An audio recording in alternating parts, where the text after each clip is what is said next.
بسم اللہ الرحمن الرحیم۔ حضرت علی رضی اللہ تعالی عنہ کرم اللہ وجہ الکریم علیہ السلام کو کس نے اور کیوں شہید کیا، اور ان کی آخری وصیت کیا تھی، اور ان کی تدفین کس طرح انجام دی گئی، اور حضرت علی رضی اللہ تعالی عنہ کی قبر مبارک کہاں ہے، ان تمام سوالوں کے جوابات جاننے کے لیے اس ویڈیو کو اینڈ تک ضرور دیکھیے گا۔ ناظرین، اسلامی روایات کے مطابق رمضان کے بابرکت مہینے میں حضرت علی کرم اللہ وجہ الکریم پر ایک سازش کے تحت قاتلانہ حملہ کیا گیا۔ ایک گروہ جس میں جس میں عبد الرحمن بن ملجم، برق بن عبداللہ ابن عبداللہ اور عمر بن بکر شامل تھے۔ یہ منصوبہ بنایا انہوں نے کہ وہ مختلف مقامات پر ایک ساتھ 3 اہم شخصیات کو قتل کریں گے۔ عبد الرحمن بن ملجم کا ٹارگٹ حضرت علی کرم اللہ وجہ الکریم تھے، اور اس نے کوفے میں اپنے ارادے کی تکمیل کے لیے سازش تیار کی۔ ابن ملجم کوفہ پہنچا، جہاں ان کی ملاقات ایک عورت سے ہوئی جس کا نام قطام یا قطامہ تھا۔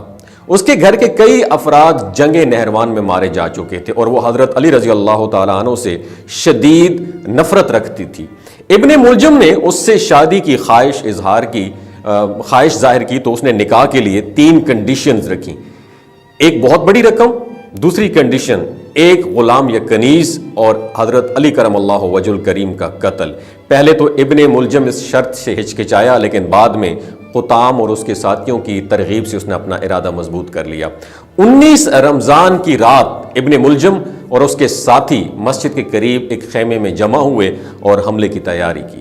فجر کے وقت جب حضرت علی رضی اللہ تعالیٰ عنہ نماز کے لیے مسجد میں داخل ہوئے تو وہ عبادت میں مشغول ہو گئے، اور جیسے انہوں نے سجدے سے سر اٹھایا، ابن ملجم نے زہر میں بجھی ہوئی تلوار سے ان کے سر کے اوپر وار کر دیا۔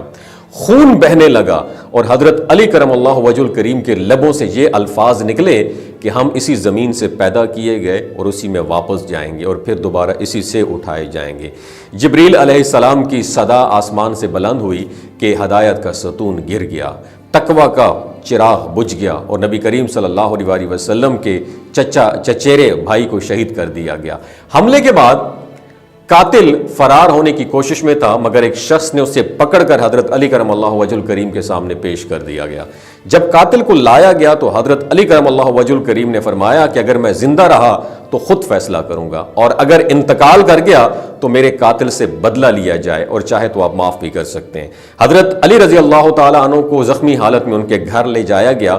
اہل کوفہ غم سے نڈھال تھے، دیواروں سے سر ٹکرا کر رو رہے تھے۔ طبیبوں کو بلایا گیا، اس دور کے ڈاکٹرز کو، جن میں ایک ماہر حکیم نے ان کے زخم کا معائنہ کیا۔ اس نے بکری کے پھیپڑے کی ایک رگ لی، اور اس کے ذریعے معلوم ہوا کہ زخم دماغ تک پہنچ چکا ہے اور کوئی ٹریٹمنٹ پاسبل نہیں ہے۔